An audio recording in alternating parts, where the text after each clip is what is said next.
We are Steve and Jill. Together, we've been buying and reselling land since the 90s. Our data-centric approach leaves our buyers asking, how can you sell it so cheap? Here on the Land Academy Show, We answer that and more. I'm Stephen Jack Butala. And I'm Jill DeWitt, and this is the Land Academy Show. Today, we are talking about, we're going to hear about Jill's personal story, and a little later, we're going to talk about my personal story. Can I pick? Does it have to be the story of me, or can I just pick a story? You can tell us the story of what happened to you last week if you'd like. Okay, cool. This is all came about because the guy that produces the show, we asked him, you post this stuff, you handle the whole thing. He's like, well, it really turns out everybody wants to hear some version of your personal story. So it's completely out of my comfort zone. I don't want to sit around here and talk about myself, but that's what they want. I think it's going to be pretty interesting because I want to hear Jill's story. I want to hear what your version of this is. My version of the story, and they're going to give me the real story. It's going to be no, sweetheart. That's not what really happened at all. But okay. Hey, I want to pause and say Happy almost New Year. Yeah. This is it. We have days as this airs, just a couple days before it's 2024. And I was thinking about it today. I'm already starting to write. There's some years you're like, I'm halfway to February and I'm getting the year wrong. I have no idea why, but I'm so excited about this next year. I'm excited. So I'm actually already finding myself putting 2024 on things ahead of time. I'm doing the opposite, and I don't know why it's happening, but it is. It's really funny. Are you doing that at all? No, this time, not at all. I don't. That never crossed my mind. What crosses my mind at this time of the year is what am I going to do about next year and what worked last year, what worked next year. And honestly, I love this time of year because you just get a restart button. Mm-hmm. And so more and more and more, it's not about money. It's just more about other stuff, which is really a nice place to be in, Jill. True. I completely agree. Each week on the show, we answer questions from the Land Academy member Discord forum. We review land acquisitions from our weekly member webinars, and we take a deep dive into 2 land-related topics by popular request. All right, so Josiah wrote, I'd like a consensus on this. We're under contract for a 10-acre parcel adjacent to a major interstate, accessible via dirt 2-track road in a rural area. We're struggling to find comparable properties that border the highway. In your view, does the proximity to the highway negatively impact the value of a property like this?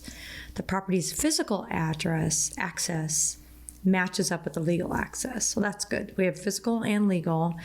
So it's a 2-track. First of all, Josiah is a Career Path alumni. Yeah. Incredibly successful member. And so for him to ask this question is first of all, it's super cool of you to do this. Thank you. Because we all learn from things like this. I do, for sure. And I think everybody else does. He's not a new person who came up with his first deal here. I have a question though. I'm curious. Like a 2-track road, I'm assuming that it's adjacent to the interstate, and I'm assuming like from the back way is where the 2-track coming in, but by the way, it's on the highway. Does that bother anybody? And can I answer first? For sure. Yeah, I don't. I'm not worried about it because it's 10 acres. If it was 1 acre and we're on the highway and all that stuff, then I might be a little more concerned. But 10 acres with access back on the other way does not necessarily worry me. Number one, and number two, because access, acreage, and affordability are such big things on our due diligence and our checklist that I'm going to argue Josiah's got all 3. So yeah, that's actually my answer to the question. My answer is how did the 8As come out? Yeah. Well, access, you've addressed it, and I really believe because you have a lot of experience, physical and legal, that work. My big concern is adjacent. If there's nothing around there that really, you got to find out what this property is going to be used for adjacent to the freeway. If it's a more urban area and there's 3 retail strip centers or 3 gas stations on each of the other corners of this thing, then that's good. Now you know adjacent from an adjacent standpoint what's possible and what will eventually go there. If it's just absolutely nowhere and it's uncleared and everything else around it for miles is farmland, that's eventually what it's going to be used for. What it's probably not going to be used for is any type of residential anything for the most part. So it's the standard old question: run through the 8As, see where it comes out, and then your stage 2 diligence is all about how is it going to be used. And does it make sense financially? I understand where Josiah is coming from. It's all about that major interstate. That's it. There's a time and a place to be on the interstate. What's the time and the place? Because I can't stand interstate property. See, that's where I was going with this. That's what I assumed. I know. Yeah. You know, so what's a time and a place for interstate? I have a rock company. You know, and I want that traffic driving by there every day, seeing my gravel company. I don't care. The gravel doesn't complain about the noise. In fact, having a gravel company on an interstate is a huge bonus because it's free advertising. There you go. That's why. So if it's conducive for that type of use. On the back wall is going to be painted the name of my gravel company. Mm-hmm. And you're going to see my gravel piled up there. You're going to go, oh, that's what I'm calling when we redo our yard and redo our driveway. Kind of thing. A great example. Mm-hmm. So that's the thing. So it sounds like we agree. The answer to the question is, who's the end user, and is it zoned appropriately? That's it. So follow the moral of the story. I don't want to change the zoning. Follow the 8As. If it passes all of those in general, ask yourself this. Now you're into phase 2 due diligence. It's probably under contract because it's cheap enough. How's it actually going to be used? And then confirm that it can be used that way. If it's a commercial gravel company, can it be used that way? If it's agriculture, can it be used? So there's going to be all kinds of things like that, from anything construction related to housing supplies to nursery. You know, if it's zoned appropriately like that for like a commercial or a trailer use, then I think this is going to be a phenomenal property. And then I would just find a really good guy on LoopNet that sells things in the area like this. Every property works. It's just a matter of price. And that's true. There's some I don't buy anymore, though. But that's let's because... be honest. Aren't there properties that if I called you and you'd say, I don't care, you can't give it to me? Yeah, but that's because we've been doing this for decades. Yeah. If you're new, every property works. It's like, I'll give you $500 for it, or $1. Yeah. So I've given a couple $100. I've gone as low as like $200. Well, we bought some in bulk below that, but when I'm really talking one-on-one with a seller, I want to at least make sure they can go take their wife out to dinner. That's you, though. I know. That's me. Today's first topic is Jill's personal story. I want to hear this more than the listeners, I think. Oh, really? Mm-hmm. So, I'm serious. Okay. I started thinking about this 10 minutes ago. That's what I thought. I blindsided Jill on this. Yeah. Here's what we're talking about today. So I really have just a couple points to make in my story. So I'm going to give you this is all 30,000 foot level stuff. So my personal story was growing up in Southern California. It's all about what we do. And I was already intrigued at a very young age at these wealthy real estate investors. It was impossible in the 80s to not know who Don Cole was or fill in the blank. You know, you'd see their signs on the freeway all over Irvine of these investors and these brokers and these amazing deals. Like, you know, watching a strawberry field become a hospital and just like, wow, I was so intrigued by all that. Watching Disneyland take over more and more orange groves and turn them into parking lots and other things around Disney. You know, I lived there and watched the whole thing, and I'm like, somebody's making a whole lot of money off of this. That was at a young age. I was like, you're just in it. So then I'm sure it's the same for someone growing up in the Midwest and watching farms pop up and farms getting bigger and more agriculture or more cattle or something like that. So I'm sure it's the same thing. For me, it was buildings. I am watching buildings. I am watching subdivisions. I didn't really understand it, but I watched it all happen. So, and I watched new towns being formed. I watched new zip codes being added. I remember I was intrigued too, like, why do we have a new area code? Where did that come from? And it was more and more people. So I was like, there's some, what is this kind of thing? It's like, I always paid attention to all of that.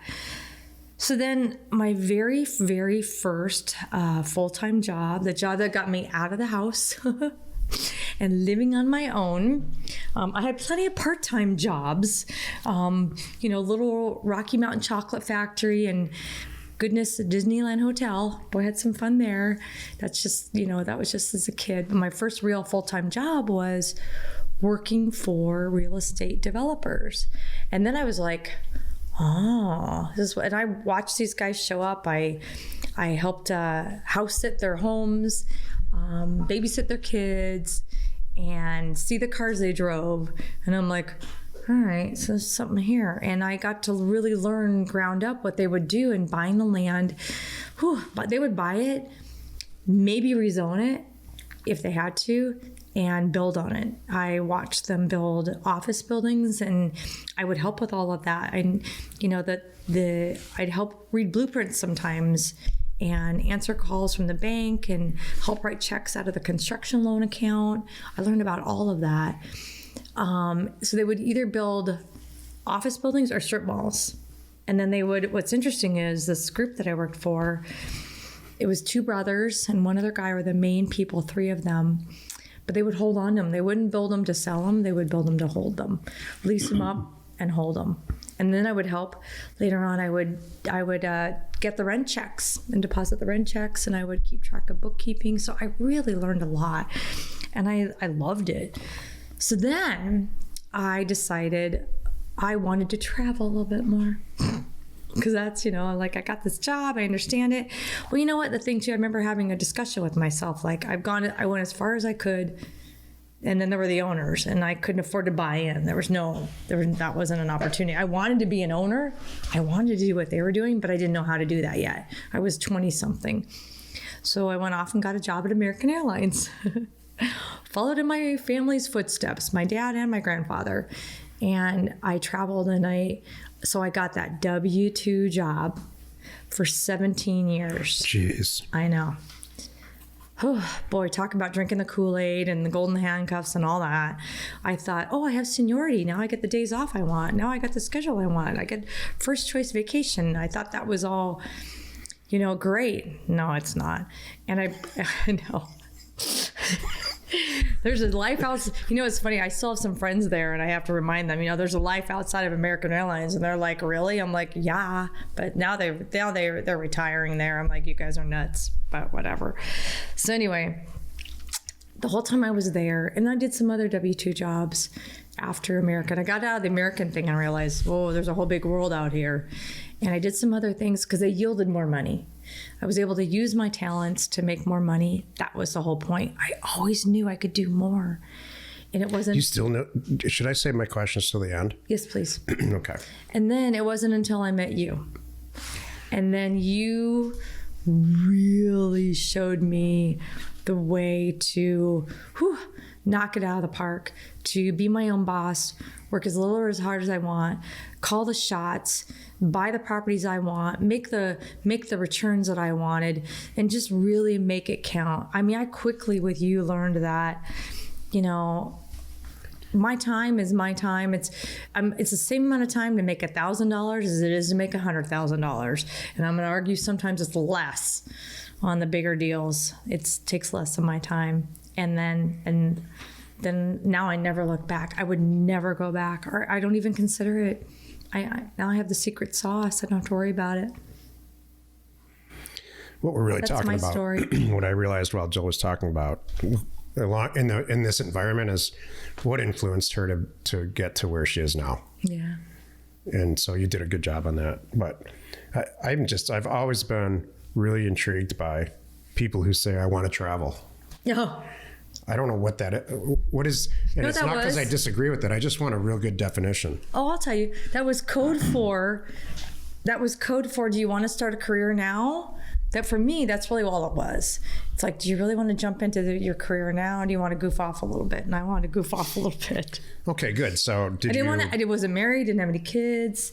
That was the least expensive. Did it work? Oh yeah. So you traveled everywhere. I did. Where? I did. Where did you go? Oh my gosh. All over Europe. I didn't go to Asia. Just, you know what, really all over the country, all over Europe. Went to Canada, Mexico. You know, I had a really good time. Mostly Europe. That was where Is it out of your system? Yeah. I mean, all right. So was it mission accomplished? No, it was mission accomplished. Okay, awesome. Oh yeah. That's really what I'm asking. I knew I was young. I was not married. I didn't have any kids. If I'm going to goof off a little bit and want to see the world, now's the time to do it. And I couldn't afford it or get the time off. So I'm like, ding, ding. My benefits had changed as an adult child of an employee. So I'm like, I better go get my own job there so I can afford to travel and get the perks and get to the places I wanted to go. That was the reason I did that. So did I ever want to be like CEO out of a major airline? Heck no. So that was. And then you said later you always wanted more. Yeah. Did you get it? Yeah. Do you still want more? No. Really? Well, I mean, define. That's good. That's a good. Just honestly, that's a good knee-jerk answer, Jill. I don't mean knee-jerk, but a good immediate, thought out answer. Don't want more? No, because you know what? Actually, you asked me this a while back. You asked me some question. I can't remember how it was worded, and my answer was, I already succeeded my goals, where my goals were, for many years. Seriously. Already hit and succeeded that. It actually happened when we were back in Southern California living on the beach. The first house, not where we ended up on the beach. I was happy over there. I thought I like won. And then it kept getting better and better and better. Mm-hmm. Like, whoa. So I don't have the only push I have to do more and is just because now it's fun. It's rewarding. I agree. Yeah. But I'm not like dying to prove anything to anybody. I'm not dying to prove anything to myself. Did that answer that? Yeah. Would you change anything? Yeah, I would have got out of that W-2. I would have got out of the W-2 cog after 5 years, not 20. I wasted 20 flipping years. That's about, you know what? It was about 20 years of that whole cycle until I met you. Wow. Mm-hmm. I could have done without that. Jeez. That's a long time. Mm-hmm. On that note, let's take a look at one of our favorite land acquisitions from our weekly Thursday member webinar. Would you do this deal? Spartanburg County, South Carolina. 6.3 acres. Wow. Purchase price $77,000. I love that from the looks here. Look at this. Thinks we can sell it for $150. I'm liking that too. Access, yes. Affordable, yes. Adjacent, yes. Alive, yes. Oh, these are the ones I love. Original owner since the 70s. Yep. Sellers were going to build. This is just the classic Land Academy story. They were going to build there and they decided to live in North Carolina close to their family. It's been unused for 50 years. It has timber and it's paved. Gas, electricity, and water right there at the property. 5 stars so far. We just got to check the Now price. I'm trying to find something wrong with it. We got to check the price of these houses and stuff. Yeah, it's out of a storybook. Oh, look at all these new houses. Wow. Yeah, okay. I hope the houses are worth at least 3 or 4. What's that pond thing right there? Somebody's yard. It's a pond thing, I think. Okay. I think Chelsea's doing a would you brag about this deal. Me too, which is good. Uh-huh. It's better than would you cry about this deal. Yeah, it's true. 0 properties for sale, 30 sold. These are lots, just land, 5 to 10 acres in that zip code. All land, 169 sold. I'm going to do 6 months here. 46 sold and just a few active for all properties, and they're all tiny. This is a smoking deal. I'm a thumbs up. I mean, let's check these housing prices. Like, I bet this is probably expensive. Chelsea's trying to get it cheaper, which I love too. I just sent you one that's pending. That's 2 acres. That's like pretty close to it. 276. And that's the house that's right behind it. 77. 77. That's 50 would be better, but I think that you're going to do fine at 77, don't you? Mm-hmm. I would list it for 52. 150. Yeah. Yeah, just like you said. Hey, it is the end of the year. I think there's some time left on our offers to owners direct mail opportunity to get some stuff going. I know there is. For the end of this year and early into January. So check out offers, the number 2, owners.com, and start budgeting and planning and maybe even prepay for some mailers so you can hit the ground running in 2024. That's what we're doing. So check it out. Let's take another question posted by one of our members on the Land Academy Discord online community. Ed wrote, has anyone had any success with properties with no physical access? Have you been successful getting access? Was it worth the hassle? How about success selling it to a neighbor? I'm getting quite a few, and I hate to see them go to waste, but I don't want to waste my time either. You're perfect at this. Last week, I said this sentence, which will eventually come back and bite me, but it's really good now. All properties where some has some value, all of them. So I built my career, which we're going to talk about here in a second, on buying access-less property, and I didn't seek it out. It just happened to be within my budget at the time, and so I made it work. I changed how we marketed it, and made sure that we paid so little amount of money. All access list property has some serious value, all of it. But it's not worth the same amount, not even close to the same amount of an adjacent property that has physical and legal access. And so, yeah, you can seek these out if you want it. There's always a way to eventually get access to a property. The question is, are you going to go through 8 years of your life, in some cases, or a very long time, usually, and a lot of arguing and all kinds of stuff that's associated, where it's probably, in the end, not worth it. It's better to just send out more mail, pick some properties that fall within your amount of money that you're offering, and you've already predetermined that it works. And so that's what we choose to do in our career. But I did bought and sold more than 10,000 properties without access, fully disclosing that. We were never trying to pull the wool over anybody's eyes. It was so blasted cheap that it just worked for the people we sold it to. So yes, I have had a lot of success with no physical access. Yeah. I believe probably all states by now have passed laws that no one can be withheld access to their property. I don't think any state will say, well, too bad, so sad. Hope you're going to buy a helicopter if you're going to go visit your property, kind of thing. I don't think that exists anymore. But like what Jack was saying is, sometimes you have compliant neighbors and you can work it out. And that's the best case scenario. If you had a property and you found a nice neighbor that, like, oh, sure, I don't mind giving up 30 feet over on this side.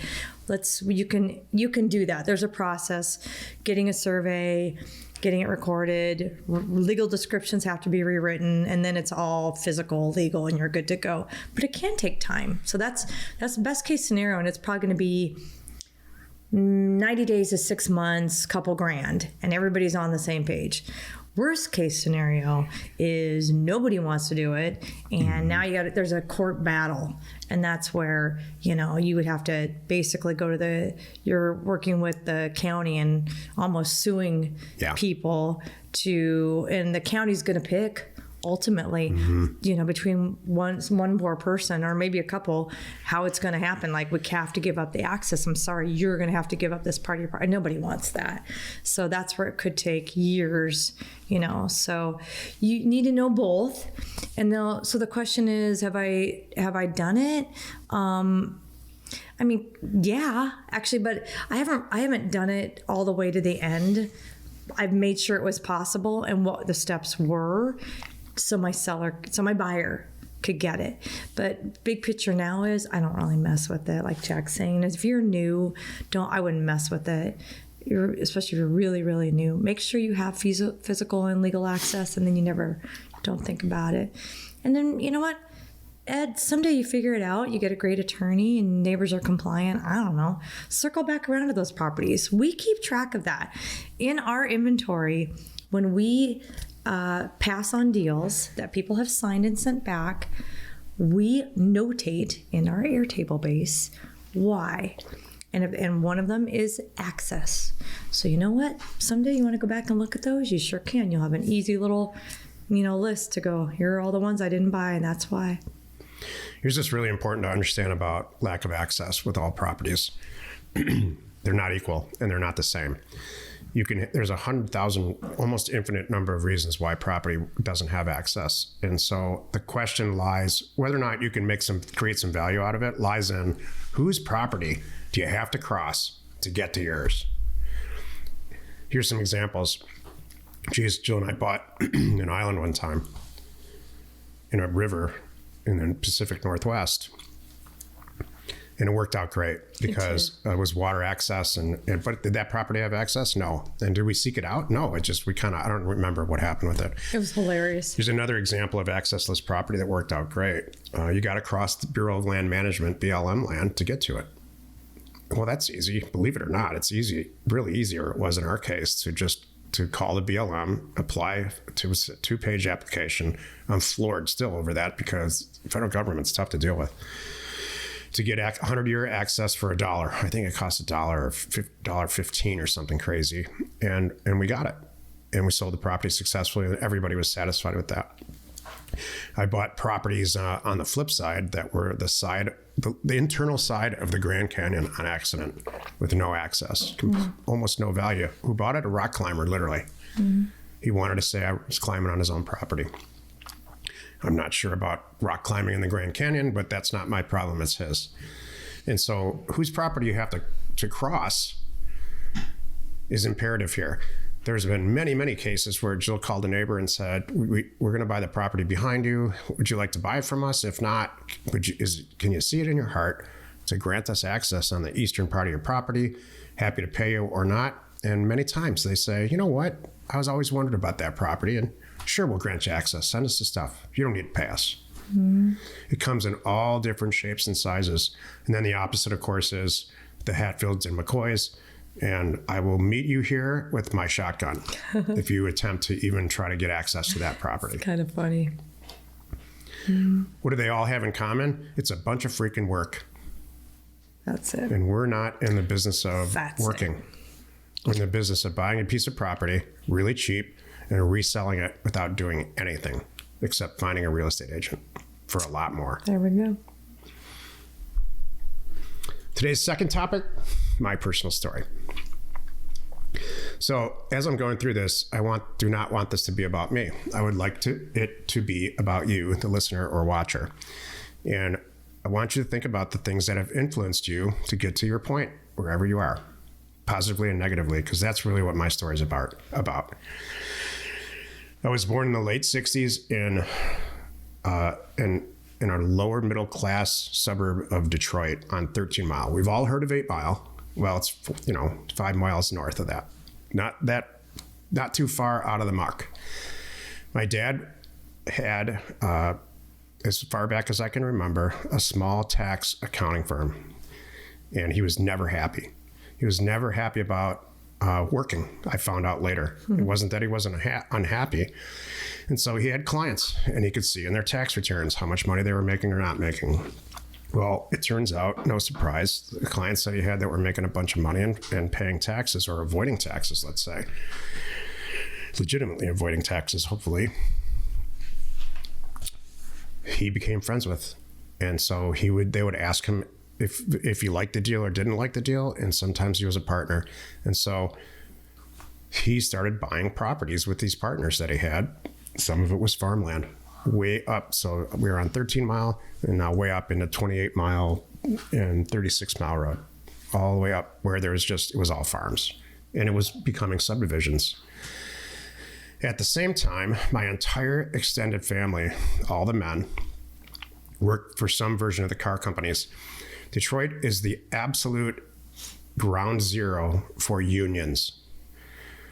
Love them or hate them, that's the way it is. And my dad was not in a union. He owned his own business. everybody on both sides of my family was involved in that somehow. And none of those people were ever satisfied. All they talked about is the day they would retire. They had calendars in their basements, 365,000 days until I retire. And so it just became a race to retirement thing. When they retired, because I was around for that too, many, many, many years later, they were twice as upset because that was it. And so I never wanted to be like that. I never wanted to let some predetermined concept. This isn't all under the guise of influence. So I had a positive influence of these real estate deals my dad was doing. And then 50 stories of my immediate family where it was the exact opposite. They're on somebody else's time, somebody else's schedule. They're collecting a paycheck, check like Jill just said. Not happy. Jill just did. Jill's story has a happy ending. But I'll tell you with confidence, all of my extended family, there was not a happy ending. So my dad gets involved in this real estate deal where there were 3 distribution centers for back then when you had a telephone on the wall. All those network lines had to be maintained. And so it was 3 distribution centers around southeastern Michigan that were huge, massive triple net facilities where the trucks were stored and the supplies were stored. And it was back then called Michigan Bell as in Alexander Graham Bell. And my dad bought those 3 properties from a retiring accountant coming off of 30-year leases at an amazing rate. And he lost money for 3 years until they renegotiated another higher end lease to adjust for inflation and new costs and all that, and immediately resold them for a ridiculous amount of money. And so I'm paraphrasing because we don't have a ton of time. He did a bunch of real estate deals up to that. And I have long list of stories of me and my sister sitting in the back of his car, driving out to a 28-mile road and looking at farmland. So this deal triggered us to move. We moved from this lower middle class area to one of the nicest suburbs in Michigan in southeastern Michigan called Grosse Pointe. And I remember this like it was yesterday because I was just starting to be old enough to understand some of this stuff, or at least be intrigued by it. Let's call this, influenced by it. And we packed our stuff up and we were in the car, and I asked my parents what they bought a house and sold it. And so they took the money from the old sale and plowed it into the new one. So I asked them about what these prices are, like how much they bought that house for $13,000 and sold it for $87,000. To which I said immediately, this is like this with these guys in the desert building strip malls. Well, why don't we buy all these houses then, if that's the case? And my dad stopped the car and he looked at me. I thought I was in trouble. We were always in trouble back then. Were you?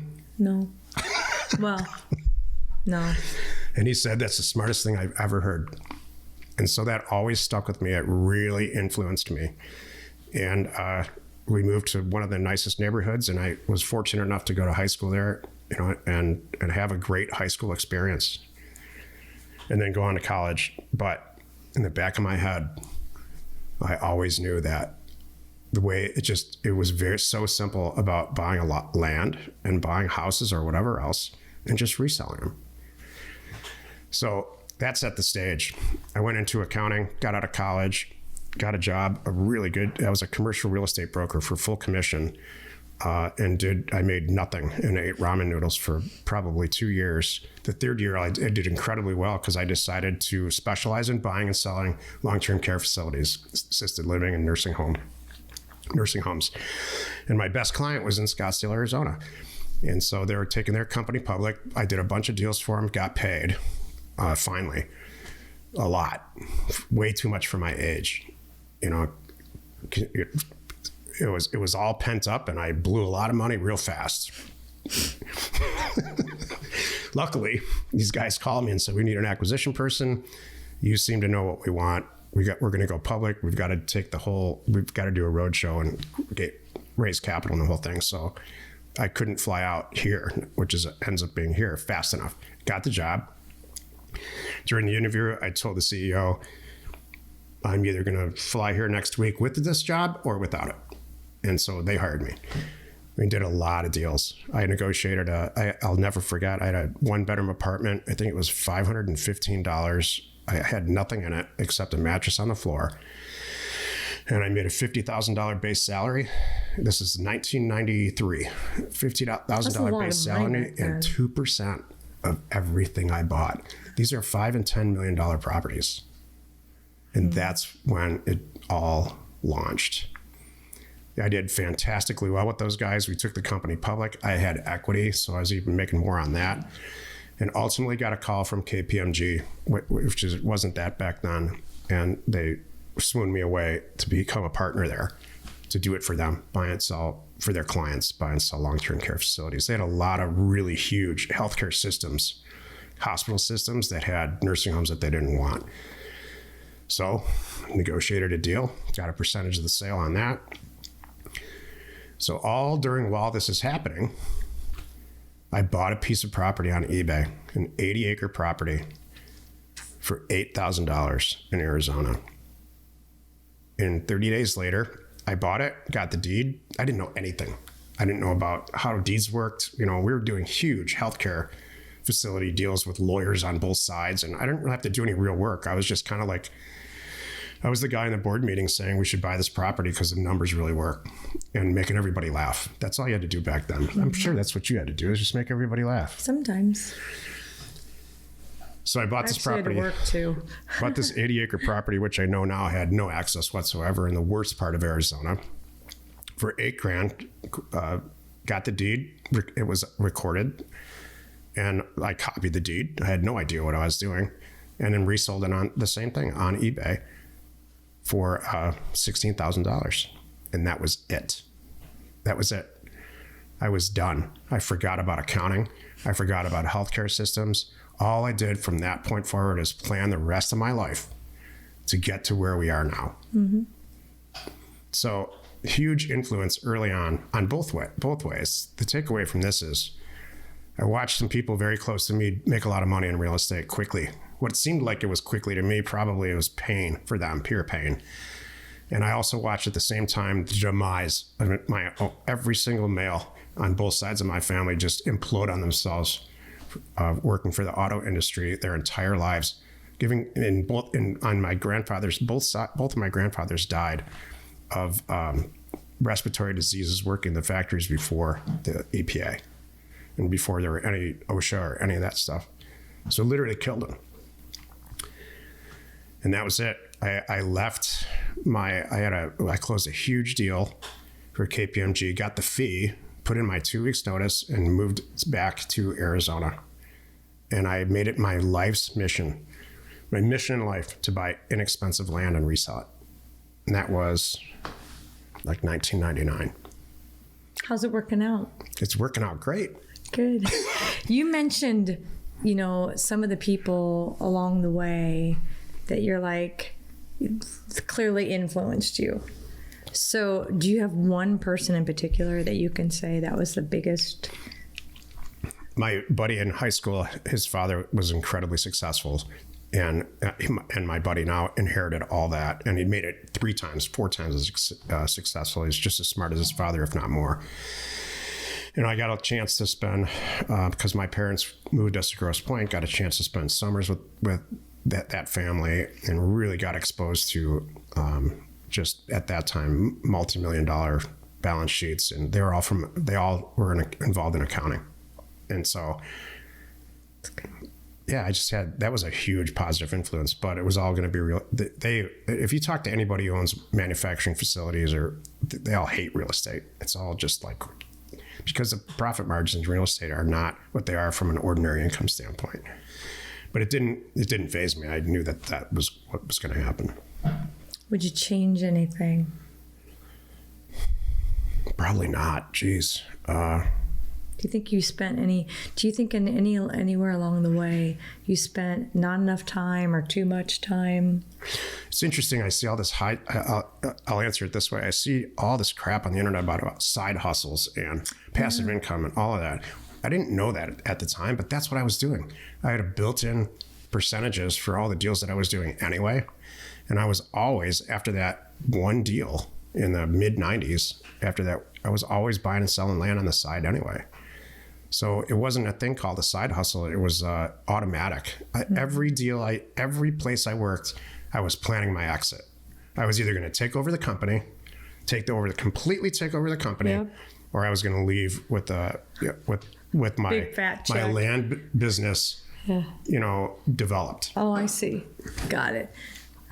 But I was not going to work there for 20 years. It was never ever going to happen. When I left public accounting, I said this to the guy that I worked for, and I said this sentence: I would rather flip burgers for the rest of my life than do this for 2 more weeks. And you know what he said to me? I completely understand. That's He's just hilarious. worn down to a nub at that point. He was. So I really would encourage you to look at the negative influences in your life, and male or female, as much as you're looking around at the positive influences. And if all you've ever had is negative influences, great. Stand right in front of the mirror and say, now I've got a great example of what I don't want to do and be. Yep. Excellent. I think that's just as important as having a positive influence. Excellent. Let's take a look at another one of our favorite land acquisitions from our weekly Thursday member webinar. Yay. All right. Hello. Would you do this deal? Belton County, Texas, or Bell County, Texas. 0.25 acres. Accepted offer $7,179. Thinks we could sell between 22 and 25,000. Love it. Asphalt. There we go. That was a word we used a lot yesterday. Access to Some city people in utilities. Career Path think that asphalt should be the 7th A. Yeah. It's kind of a stretch, if you ask me. It's on a slope, but it looks flat in the front. There is a lot of land I see available. Yeah. I looked at the property. Gradient less than 20 degrees at the back. Homes are mostly in good condition, but lower value nearby. So Go ahead. I just need to see some numbers and make sure there's enough room for me to do something with it. And you know what? I'm not really a fan because there's so much property available. Yeah. Unless I like to look around and see when was the last house built? Like look at some of the houses in the area. I just click around them and I go down, I scroll down here in the information. If they all were built in 1969 and nothing's been built since then, that's another kind of a strike It's for me. got to be an HOA, by the way. Let's look at the legal. Can I see the legal? Yeah, Sherwood Shores. Sherwood Shores, section 7. 8, and the lots 227, 228. So that's good chance it could be HOA. And there's just too much dirt. So let's see how much is for sale. So what I would Mhm. I would walk away from this at any price. That one's a little bit to the east, but so I don't know. I'd call that agent and see what they say first and then go back and just try to get it for nothing. That's pending too. Mm-hmm. There's nothing but land here. So this could be like we were talking about on Career Path, a bucket 3 property. Buy it for a couple $1,000, let's say, and it's going to be in your inventory for 3 years. But you'll get 10 And eventually. you don't care about $2,000 or even 7 or whatever. Mhm. We have properties like that. Yeah. We know it's going to take 2 years, and we're asking absolute top dollar, and I'm okay with that. That's this one. Because you know why? Because you know what the secret is? He doesn't want it to sell. That's true. That's the thing. He has marked it with a make me move number. We have fly fishing property in Arizona. It's like It's not very, selling it. Very unusual to find that. Yeah. Jill, you have something inspirational to share. Well, I have a question for you. And I'm not just you, Jack, but for you here with us today. Are you excited about or afraid of 2024? Excited as hell. Isn't that funny? Like I was talking earlier today about I'm already writing 2024 on everything. Like I had a little scare the other day. I almost got duped by a stupid spam email, which prompted me to spend the next 2 hours changing a bunch of passwords. Lovely, so nothing bad happened, caught it all just in time. I'm like, Doggone it. I'll tell you what it was. I was expecting a DocuSign from my staff, and here comes a DocuSign, and I didn't notice it wasn't the right DocuSign until I'm like in it, like, shoot, this is not the right one. So anyway, locked it all down. We're all good. Got new passwords. So I'm like, well, it's coming into 2024. Spend some time on some of these passwords. I need to change them. So I'm like, I for some reason, I personally feel pulled into 2024, not dragged, and I'm not afraid of it. And then I'm not sitting watching the clock. I'm like, let's start this, man. I feel really good about everything we did in 2023. You know what it is, I think, and then I'm going to ask you. I personally have some bigger projects for 2024 that I'm excited about. Too. So I kind of want to get them going. I'm like, let's hurry up and I don't care. We'll just start January today. I'm kind of happy with that. So so I'm thinking of you listening or watching. How are you feeling and why? What is your why? If you're hesitant about 2024, maybe you didn't have the best 2020, or maybe, if you're hesitant about 2024, you probably had a pretty good 2023 and you're not sure you can top it. That would be a reason I can think of. But I know I'm going to top it. I know in my gut we're going to top 2023 next year. So I'm like, bring it. What about you? I'm an accountant, so I look at, we have 12 new, fresh, blank canvas accounting periods to go through. And so around the middle of October. We call those a month on my side. For me, it's called. You can imagine just a whiteboard, just erasing 2023 and putting 2024 at the top, which I do obviously in software. Mm-hmm. And you just stare at it. It's like anything's possible. And around mid-October to late October, how the year's going to end. So now I've been going through just pain because we can't start the next year yet. Right. I already knew what's going to happen here. Right. I love finishing stuff. It's like a personality flaw when you drop that cherry on top of the Hot Fudge Sundae. Yeah, and it's not the highlight. Just looking at it like it's perfect right now. So that's how I look at January 1st. Everything's just perfect. We're either going to make it, we're going to either mess it all up because time's going to go on anyway, or we're going to make it amazing, better than the year before. And it's like, so now I'm challenged. We know it's going to finish. It's going to end. It's all positive. I'm not blowing smoke here. I'm going to argue you don't know how to mess it all up. I'm going to say whatever it is, because you and I will pivot, whatever it is. Yeah. We will sell that pizza joint and pivot. Yeah, I mean, January is always done that. Really good month for us because everybody just comes out of their stupid holiday shell and they have pent up deals to do on the buy side and the sell side. Exactly. February is usually as good, and then summer starts rolling in and there's issues. So, but she's right. If I don't know, April or May suck, which sometimes that happens, then we just make changes. Because you stop going to the gym. That's what accounting periods are for. So you can measure them against each other and say, this one kind of sucked, so we got to make some changes here. Totally. Jack, what do you have for us? Do you have something you want to share? I think it's an offshoot again of my story. I really think there's 3 days left in this month. Define what you want. Really define it. Do you want, on what side of that do you want to be on? If you've got negative influences all over you, why would you repeat that? Why would you, copy the people that are a negative influence on you or have been in the past?